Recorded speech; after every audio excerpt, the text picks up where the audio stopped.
From the late 1960s to the mid-1980s, the serene, cypress-lined hillsides and olive groves surrounding Florence, Italy, became the hunting ground for one of the most elusive and terrifying serial killers in European history. Il Mostro di Firenze, or the Monster of Florence. This predator specialized in targeting young couples, typically lovers parked in secluded cars on rural roads, and his actions were marked by a bizarre, evolving ritual of extreme violence. The very geography of Tuscany, a landscape of ancient, hidden paths and dense foliage, provided the perfect sanctuary for a killer who managed to operate for 17 years without definitive detection, casting a long, dark shadow over the Italian Renaissance heartland. The first confirmed attack, retroactively linked to the monster, occurred in August 1968 near Lastra Assigna. A couple, Barbara Loci and Antonio Lobianco, were fatally shot inside their parked car. Initially, this was investigated as a crime of passion or a local feud, possibly tied to Lobianco's alleged connections. The case went cold, only to be linked to the monster years later through forensic examination of the unique caliber of the Beretta pistol used in the attack, a weapon that would become the serial killer's signature. This initial failure to connect the crime immediately allowed the killer to disappear and hone his deadly routine over the subsequent years. The monster's attacks resumed violently in 1974, striking a young couple near Borgo San Lorenzo. The MO became refined and chilling. The victims were shot outside their car with the same Beretta pistol, often followed by a gruesome act of post-mortem mutilation, specifically involving the excision of the female victim's pubic area, sometimes with a chilling, ritualistic removal of the uterus. This highly disturbing signature, an act of extreme sexual depersonalization, suggested a killer driven by deep misogyny and a profound need to erase the victim's identity and femininity in a cold, calculated manner.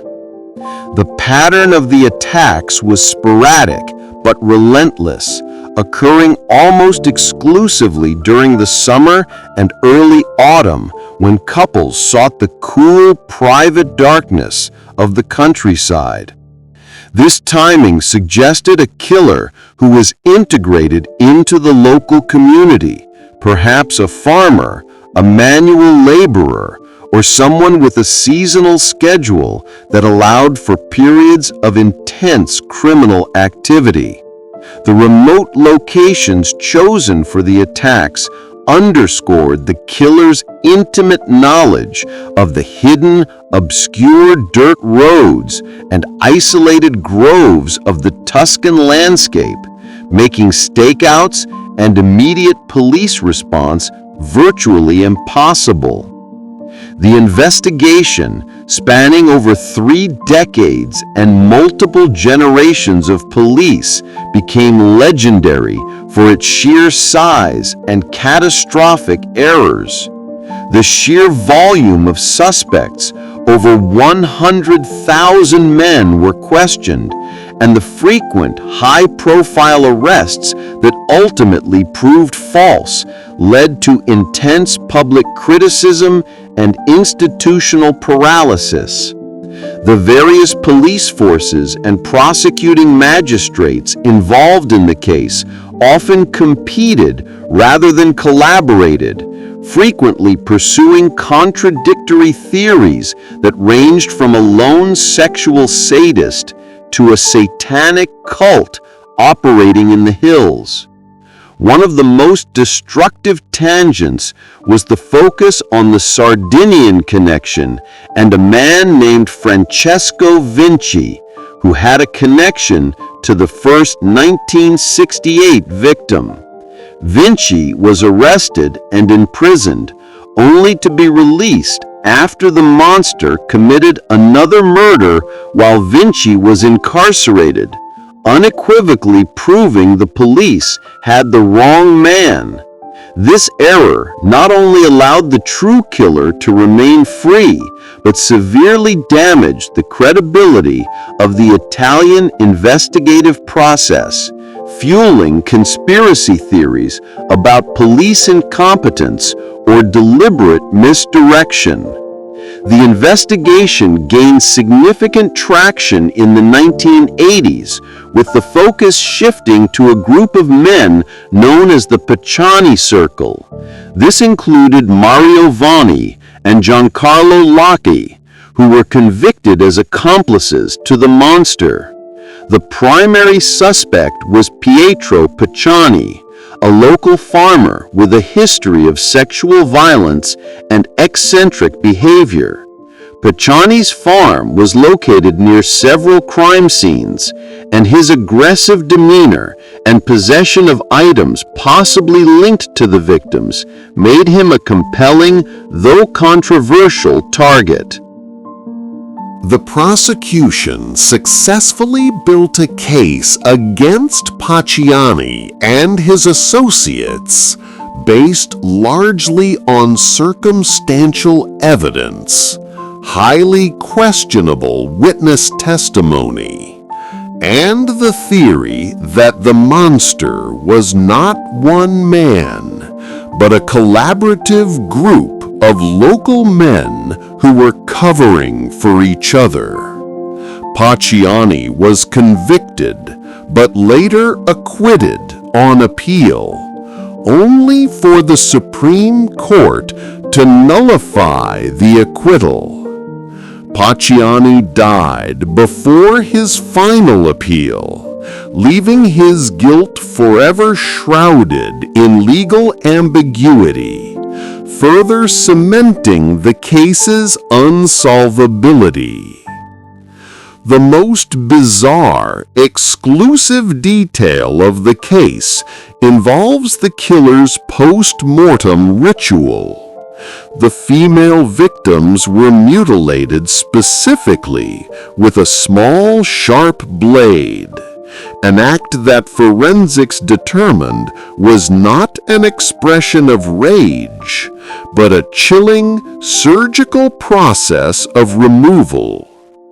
The theory emerged that the killer was collecting these organs as trophies, possibly for a dark ritual, or to keep as a fetishized memento, a sign of extreme control and narcissistic power over his victims. The investigative chaos reached its peak when prosecutor Silvia Della received a parcel in 1985 containing a piece of the female victim's breast mailed directly to her office. This act, coming after the Pacciani-Vanni arrests, suggested the real monster was still free, monitoring the investigation and actively mocking the authorities.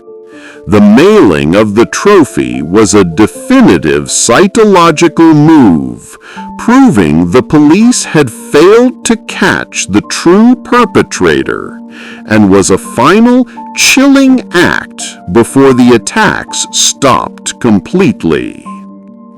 The series of murders suddenly ceased in September 1985 following the final attack on a French couple, Jean-Michel Crevechvili and Nadine Moriot, near the Scopetti area.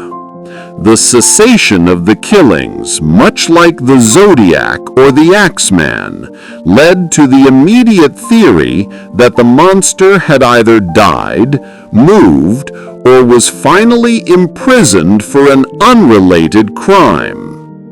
The intense focus on Pacciani by the police, despite his eventual acquittal and death, remains a lightning rod of controversy, with many believing the state intentionally pursued a weak suspect to placate a terrified public. The long-term legacy of the Monster of Florence is less about a single culprit and more about the systemic failure of the Italian justice system. The extreme media attention, the lack of standardized forensic procedures in the 1970s, and the deep-seated cultural mistrust between local jurisdictions created a perfect storm that allowed the killer to not only evade capture, but to maintain his chilling campaign of terror for nearly 2 decades.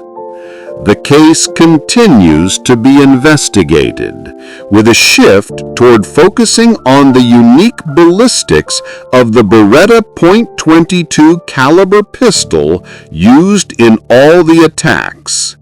This specific weapon, with its unique scratch markings on the bullets, is the undeniable link between all the disparate crime scenes and remains the single strongest piece of objective evidence left by the monster, a key that has never found its lock. The enduring myth of the Monster of Florence is a dark reflection on the beautiful facade of Tuscany, proving that behind the romantic scenery of the Italian countryside, a profound and elusive evil once held sway, targeting innocence and love with cold, calculated precision. To this day, the Monster of Florence remains an anonymous shadow, his identity buried within the convoluted Italian court records and the serene hills of Tuscany.